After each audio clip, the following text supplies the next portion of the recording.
Hello friends, હું છું Divya food કિચનમાં તમારું સ્વાગત છે। આજે હું તમારી સાથે શેર કરીશ દૂધીના હલવાની રેસીપી, જેની અંદર ન તો મિલ્ક પાવડરનો યુઝ કરવાનો છે કે ન તો તેની અંદર આપણે માવાનો યુઝ કરવાનો છે। શું તમારો દૂધીનો હલવો દાણેદાર નથી થતો અને દૂધ નાખતાની સાથે જે ફાટી જાય છે, તો આ રેસીપી તમારા માટે છે। એકવાર જરૂરથી ટ્રાય કરજો।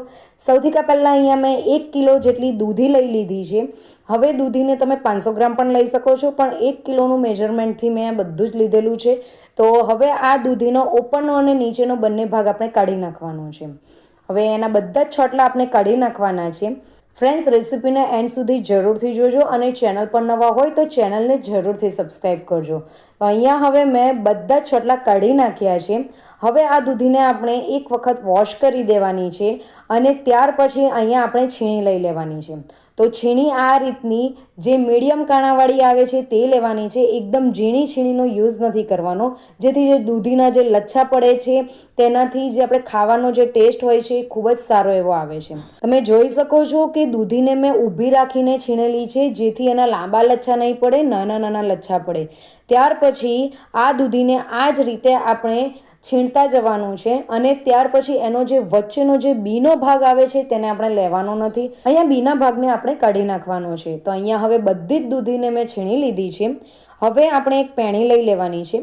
પેણીની અંદર 4 ચમચી જેટલું ઘી એડ કરી દેવાનું છે।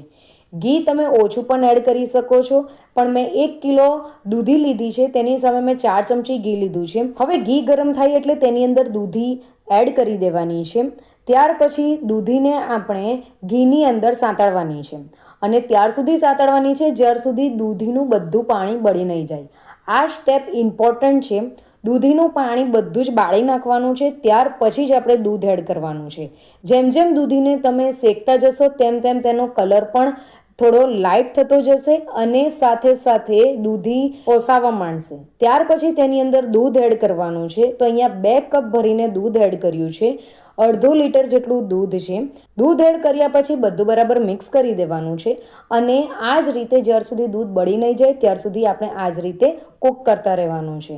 જ્યારે દૂધનો ભાગ થોડો ઓછો થઈ જશે ત્યાર પછી જ આપણે આગળની પ્રોસેસ કરવાની છે। તો અહીંયા મેઇન વસ્તુ એ છે કે આપણે દૂધ એડ કર્યા પછી લોકોની એવી કમ્પ્લેન હોય છે કે દૂધ નાખતાની સાથે ફાટી જાય છે।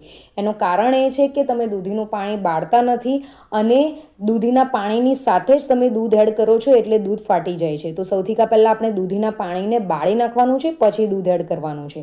અને અહીંયા હવે દૂધ ઓછું થઈ ગયું ત્યાર પછી તેની અંદર મેં 1 કપ કરતાં ઓછું ખાંડ નાખી છે, જે વજનમાં 200 ગ્રામ જેટલી છે।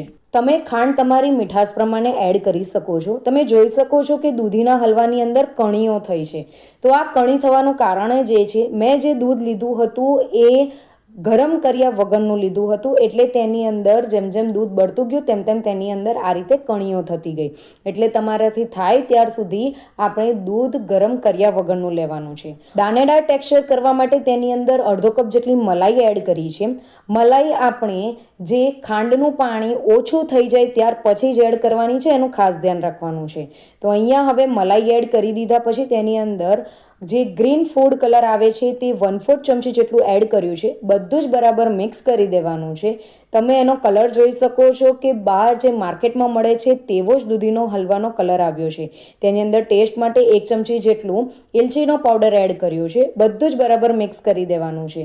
અહીંયા હવે દૂધ પણ બળી ગયું છે, તેની અંદર કોઈ પણ જાતનું પાણી પણ નથી રહ્યું અને મલાઈ એડ કરી હતી તે પણ બળી ગઈ છે અને દાણેદાર ટેક્સચર આવી ગયું છે। હવે તેની અંદર ડ્રાયફ્રૂટ્સ એડ કરવાના છે। ડ્રાયફ્રૂટ્સ તમે તમારી રીતે એડ કરી શકો છો। તમે અહીંયા મલાઈની જગ્યાએ માવાનો યુઝ પણ કરી શકો છો। આ સ્ટેજ પર તમે માવો પણ એડ કરી શકો છો અથવા તો માવાની જગ્યાએ મિલ્ક પાવડર પણ એડ કરી શકો છો। અહીંયા આપણો દાણેદાર એકદમ જ પરફેક્ટ એવો દૂધીનો હલવો બનીને રેડી થઈ ગયો છે। તો હવે તેને ગરમ ગરમ સર્વ કરવાનો છે। તો મેં અહીંયા પ્લેટમાં લઈ લીધો છે। ફ્રેન્ડ્સ, જ્યારે તમે માવો એડ કરો છો અથવા તો મિલ્ક પાવડર એડ કરો છો ત્યારે એનું ટેક્સચર આ રીતનું ઢીલું નથી હોતું, ત્યારે એ જામી જાય છે। એટલે તમે પ્લેટની અંદર તેને જામવા માટે મૂકી શકો છો અને તેના પીસીસ કરી શકો છો। તો અહીંયા દૂધીના હલવાને સર્વિંગ પ્લેટમાં લઈ લીધો છે। જોતાં જ મોઢામાં પાણી આવી જાય એવો ટેસ્ટી દૂધીનો હલવો બનીને રેડી છે। તો ફ્રેન્ડ્સ, તમને મારી રેસીપી ગમી હોય તો રેસીપીને લાઇક, શેર અને કમેન્ટ કરજો। મળીએ એક નવી રેસીપી સાથે। Bye bye, enjoy.